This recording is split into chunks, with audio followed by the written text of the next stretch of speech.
교육 4장 2절 생애의 교훈. 땅에게 말하라. 내게 가르치리라. 욥기 12장 8절.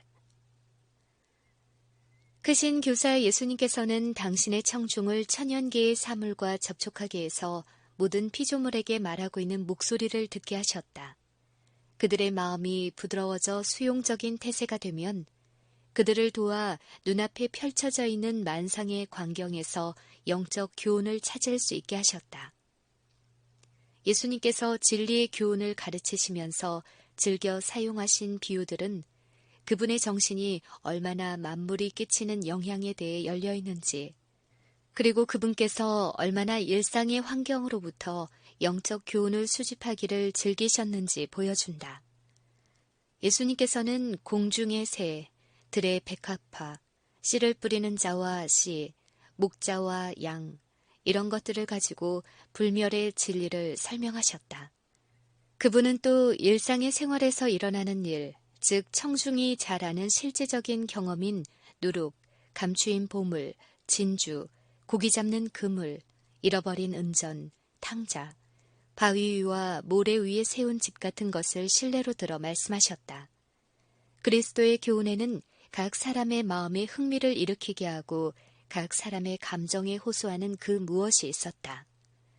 그리하여 날마다의 과업은 높은 이상을 잃은 단순한 수고의 되풀이가 아니고 끊임없이 눈에 보이지 않는 영적인 것을 생각함으로 명랑하고 발전적인 것이 되었다. 우리도 이렇게 가르쳐야 한다. 천연기의 하나님의 사랑과 지혜가 나타남을 보고 그분을 새와 꽃과 나무에 관련시켜서 생각하며 눈에 보이는 모든 것으로 눈에 보이지 않는 것의 해설자가 되게 하여 일상을 통해 그분의 교훈을 알도록 자녀들을 가르쳐야 한다. 이렇게 하여 모든 피조물과 모든 생활 경험에서 교훈을 배울 때 우리는 천연계의 사물과 생활상의 일과를 지배하는 법칙에 의하여 우리도 지배되어야 하며 또 이 법칙들은 우리의 행복을 위하여 주어진 것이고 이것을 순종할 때에만 참된 행복과 성공을 찾을 수 있다는 사실을 보여주라. 봉사의 법칙. 하늘과 땅의 모든 사물은 생명의 대법칙이 곧 봉사의 법칙임을 말하고 있다. 무한하신 하나님 아버지께서는 모든 생물의 생명을 위해 봉사하고 계신다. 그리스도께서는 섬기는 자로 이 세상에 오셨다.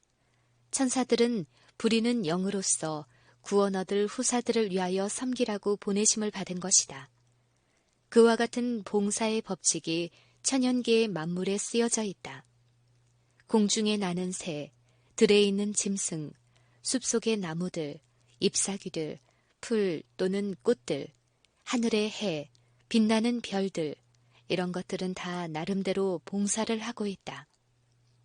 태양도, 호수도, 시내도, 샘물도 다 남에게 주기 위하여 받아들이고 있다. 천연계의 만물은 각각 이렇게 세상의 생명들에게 봉사하면서 그 자신을 지킨다. 주라, 그리하면 너희에게 줄 것이니 라고 하신 말씀은 성경에 쓰인 것에 못지않게 명백하게 천연계에도 쓰여져 있는 교훈이다.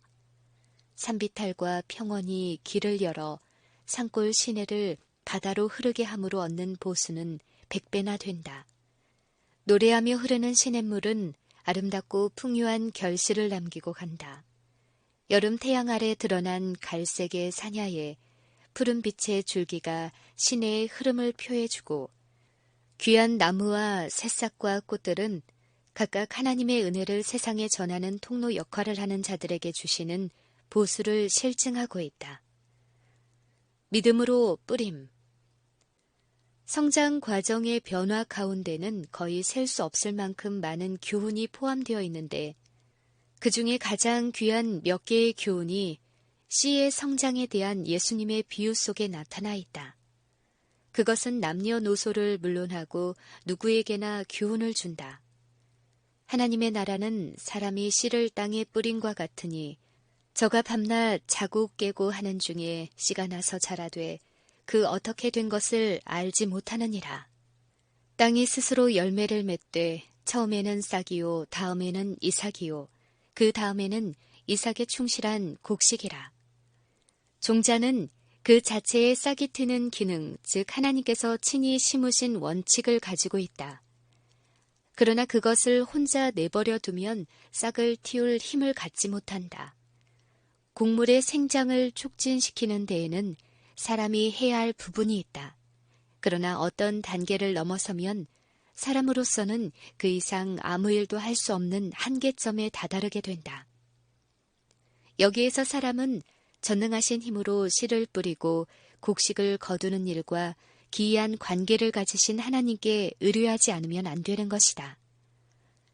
종자에 생명이 있고 땅에 능력이 있을지라도 만일 거기에 무한한 능력이 밤낮으로 작용하지 않는다면 종자는 수확을 가져오지 못한다. 메마른 밭이 소낙비로 생기를 회복해야 하며 햇볕이 온기를 주어야 하고 땅에 묻힌 씨앗에 전기가 통해져야 하는 것이다. 창조주에 의해서 심어진 생명은 창조주에 의해서만 싹틔울 수 있는 것이다. 하나님의 능력으로 모든 종자는 싹이 트고 식물은 생장한다. 씨는 하나님의 말씀이요. 땅이 싹을 내며 동산이 거기 뿌린 것을 움돋게 함같이 주 여호와께서 의와 찬송을 열방 앞에 발생하게 하시리라. 천연계와 마찬가지로 영적 파종에 있어서도 생명을 만들어낼 수 있는 능력은 하나님에게만 있다. 씨를 뿌리는 일은 믿음으로 하는 일이다. 씨를 뿌리는 사람은 종자가 싹이 트고 자라나는 신비한 힘을 이해하지 못한다. 그러나 하나님께서 하시는 일로 인해 그 곡식이 무성하게 될 것을 확신한다. 그는 여러 배의 풍성한 수확을 기대하면서 씨를 뿌린다. 이와 마찬가지로 부모나 교사들은 씨를 뿌릴 때부터 그 수확을 기대하고 수고하는 것이다. 좋은 종자라도 일시적으로는 마음속에 뿌리를 내린 흔적이 없고 사람의 눈에 뜨이지도 않은 채 있을 수가 있다. 그러나 얼마 후에 하나님의 영이 심령에 활기를 줄 때에 그 감추어졌던 씨는 싹을 내고 나중에 열매를 맺는 것이다. 우리의 평생 사업은 이것이나 저것 중에 어느 것이 번영할는지 알 수 없다.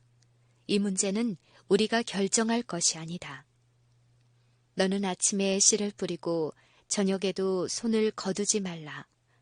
하나님이 주신 크신 약속에는 땅이 있을 동안에는 심음과 거둠이 쉬지 아니하리라고 선언되어 있다.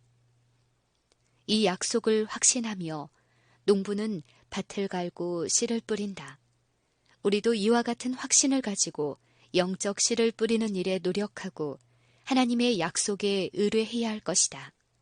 내 입에서 나가는 말도 헛되이 내게로 돌아오지 아니하고 나의 뜻을 이루며 나의 명하여 보낸 일에 형통하리라.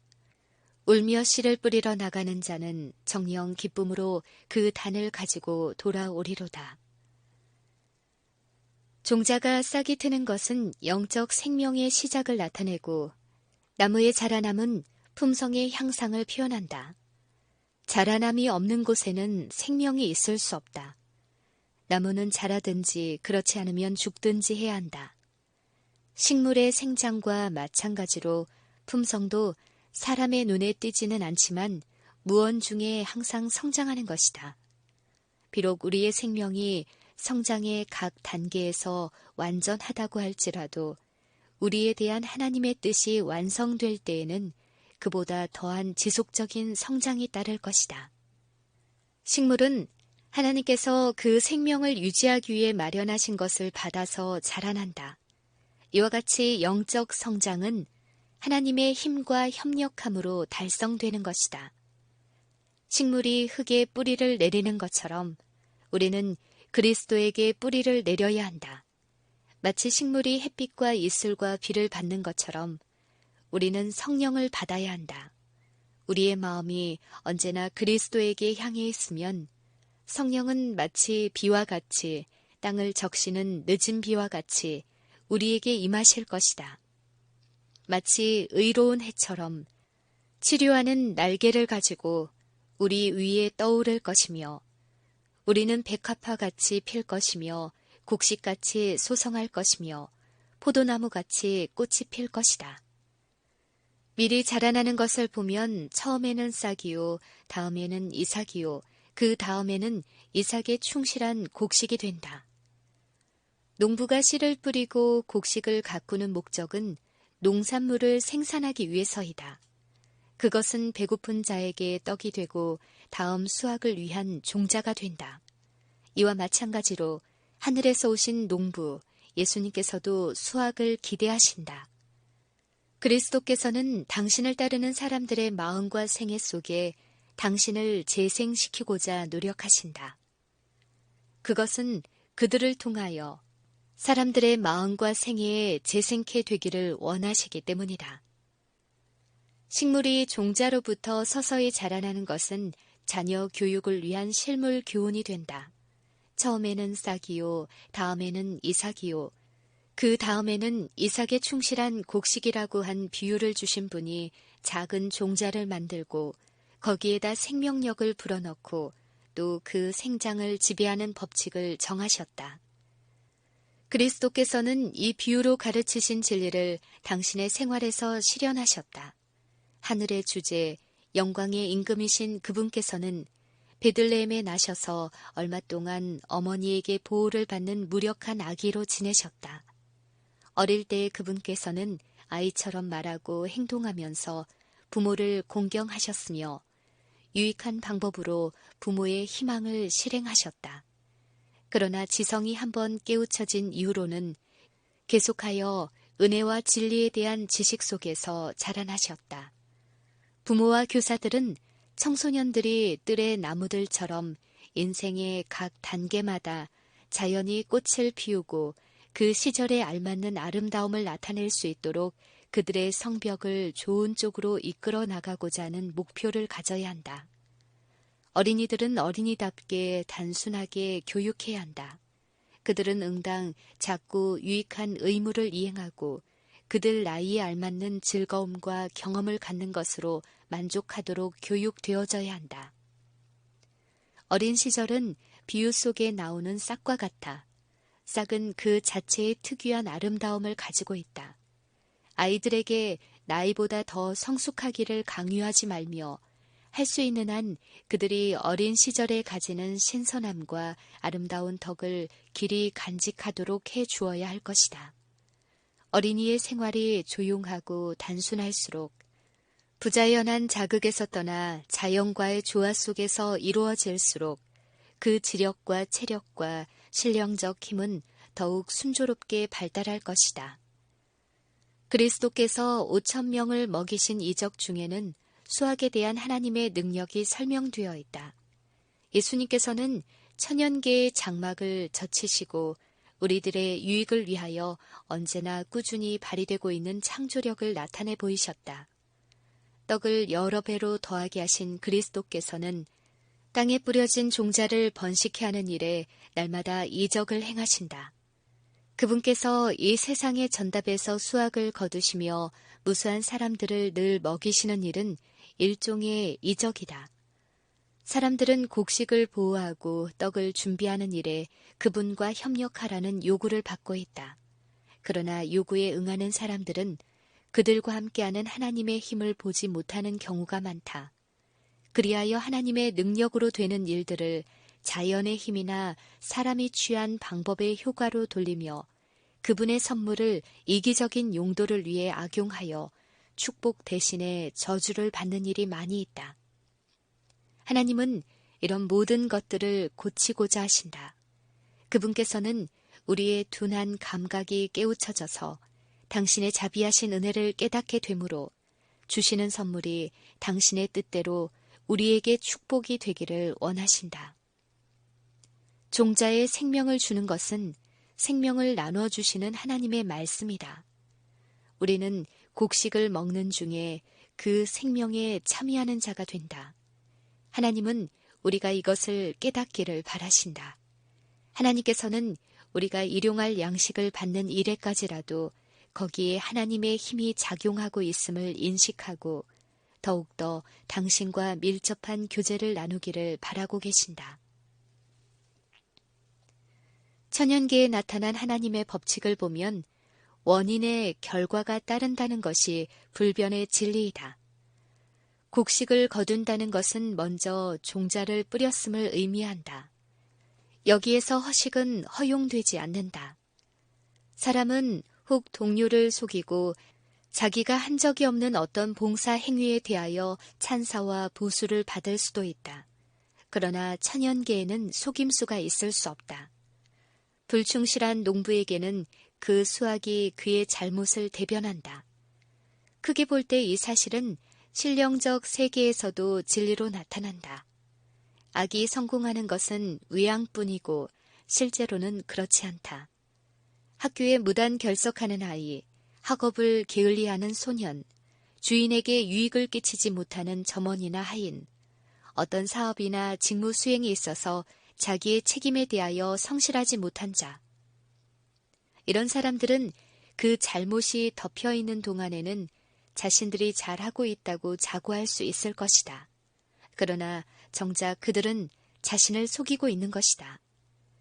인생의 수확은 품성이며 이 품성이 현세와 내세의 운명을 결정하는 것이다. 수확은 뿌려진 씨를 거두는 것이다. 씨마다 그 종류대로 열매를 맺는다. 우리가 가진 품성의 특징도 이와 같다. 이기심, 자애심, 자부심, 그리고 방종은 번식한다.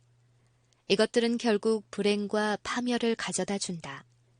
자기의 육체를 위하여 심는 자는 육체로부터 썩어진 것을 거두고 성령을 위하여 심는 자는 성령으로부터 영생을 거두리라.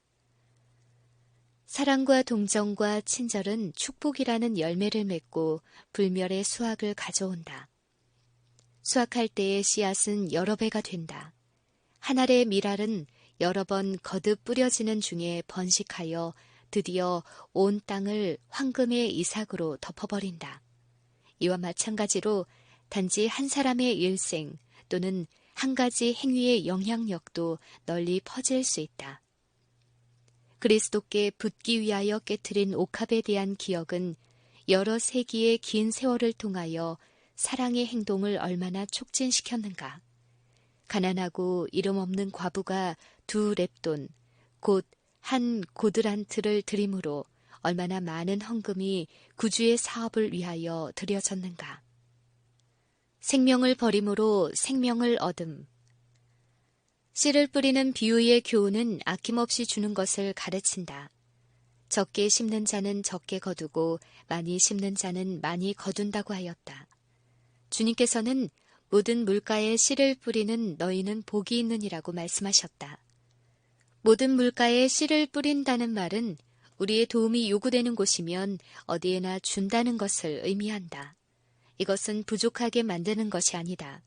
많이 심는 자는 많이 거둔다. 종자를 뿌리는 행위로 그 종자를 여러 배로 늘리는 것이다. 이와 같이 남에게 줌으로 우리는 받을 축복을 더하게 하는 것이다. 하나님의 약속은 우리가 계속하여 남에게 줄 수 있도록 해준다. 그보다 더 중요한 사실은 우리가 남에게 이 세상의 은혜를 베풀 때 그것을 받는 사람은 감사의 마음으로 문을 열고 영적 진리를 받아들이게 되며 그럼으로써 영원한 생명이라는 수확이 생기는 것이다. 땅에 뿌려진 씨의 비유를 가지고 예수님께서는 우리를 위하여 당하신 당신의 희생을 나타내 보이셨다. 그분께서는 한 알의 밀이 땅에 떨어져 죽지 아니하면 한 알 그대로 있고 죽으면 많은 열매를 맺느니라고 하셨다. 씨가 되신 그리스도께서 희생하심으로써만 하나님의 나라를 위한 열매가 맺혀진다. 식물계의 이 법칙을 따라 생각하면 생명은 그리스도의 죽음의 결과인 것이다. 그리스도와 동역하는 자로서 열매를 맺는 사람은 누구나 이와 같이 자기를 사랑하는 마음과 이기심을 버리지 않으면 안 될 것이며 그 생명을 세상이 요구하는 밭고랑에 뿌려야 할 것이다. 그러나 자기 희생의 법칙이야말로 자기 보존의 법칙이다. 농부는 곡식을 뿌리는 방법으로 자기의 곡식을 보존한다. 이와 마찬가지로 장차 보존될 생명은 하나님과 사람에게 드리는 봉사에 값없이 내어주는 생명인 것이다. 씨는 죽어서 새 생명으로 싹 터나온다. 여기서 우리는 부활의 교훈을 배운다. 무덤에 뉘어져 썩어질 사람의 육신에 대하여 하나님께서는 이렇게 말씀하셨다. 썩을 것으로 심고 썩지 아니할 것으로 다시 살며 욕된 것으로 심고 영광스러운 것으로 다시 살며 약한 것으로 심고 강한 것으로 다시 살리라. 교사와 부모들이 이런 교훈을 가르치려고 할 때에는 실제로 이 일을 체험하게 하는 방법이 좋다. 어린이들에게 그들 손으로 밭을 마련하게 하고 씨를 뿌리게 한다. 아이들이 일하고 있을 때에 마음이라는 밭이 있고 거기에 선악의 씨가 뿌려지는 것인데 식물의 씨를 뿌리기 위해 밭을 잘 준비하듯이 그들의 마음밭도 진리의 씨를 뿌리기 위해 준비되어야 한다는 것을 설명할 수 있다. 씨를 땅에 뿌릴 때에는 그리스도의 죽음에 대한 교훈을 가르치고 싹이 더 나올 때에는 부활의 진리에 대하여 가르친다. 식물이 생장함에 따라 천연계의 파종과 영적 파종의 상응 관계가 계속적으로 나타날 것이다. 소년, 소녀들도 이 같은 방식으로 교육을 받아야 한다. 밭을 가는 일을 할 때부터 교훈을 듣게 될 것이다. 개간하지 않은 땅이 즉 소출을 내리라고 기대하는 사람은 없다. 씨 뿌릴 토지를 마련하고 씨를 뿌리고 곡식을 기르는 데에는 부지런하고 참을성 있는 노력이 필요하다. 영적 파종도 이와 똑같은 것이다. 마음의 밭이 일궈져야 한다. 흙은 회개함으로 깨어져야 할 것이고 좋은 곡식을 덮어서 숨막히게 하는 악의 성장은 근절되어야 할 것이다. 한번 가시나무로 덮여졌던 땅이 부지런한 노력으로 회복되어야 하는 것과 마찬가지로 오직 그리스도의 이름과 힘에 의지하여 열심히 노력함으로써만이 마음에 생긴 나쁜 경향을 이길 수 있다. 생각이 깊은 일꾼은 밭을 가는 중에 전혀 생각지 못했던 보물이 눈앞에 나타나는 것을 보게 된다. 농업이나 원해를 할 때 그 법칙에 주의하지 않고는 아무도 성공할 수 없다. 각종 식물에 대하여 그 특수성을 연구하지 않으면 안 된다. 종류에 따라 서로 다른 토양과 재배법이 요구되기 때문에 각 식물의 적당한 법칙을 따르는 것이 성공의 비결이다. 이 식에 필요한 요령, 즉 모근을 너무 한데에 뭉치지 않게 한다든지 적당한 곳에 묻는다든지 또는 모를 보호하고 전정하고 물 주며 밤에는 서리로부터 낮에는 햇빛으로부터 보호하고 잡초와 병충해를 막고 가지를 고르게 하며 바르게 배열하는 데에 주의하는 일들은 모두 품성의 발달을 위하여 중요한 교과를 가르칠 뿐만 아니라 그 일 자체가 발달의 수단이 된다. 앞에서 이야기한 것들은 조심성, 인내, 세밀하게 살피는 자세, 법칙에 대한 순종 등을 가르치는데 매우 적절한 훈련이 된다. 하나님께서 창조하신 것들을 위해 수고함으로써 생명의 신비로움과 천연계의 아름다움에 끊임없이 접촉할 수 있다. 이것은 부드럽고 세련된 품성과 깨끗하고 상쾌한 정신을 가지게 한다. 또 이렇게 하여 배운 교훈으로 일꾼은 한층 더 다른 사람의 마음을 잘 어루만질 수 있도록 준비되는 것이다.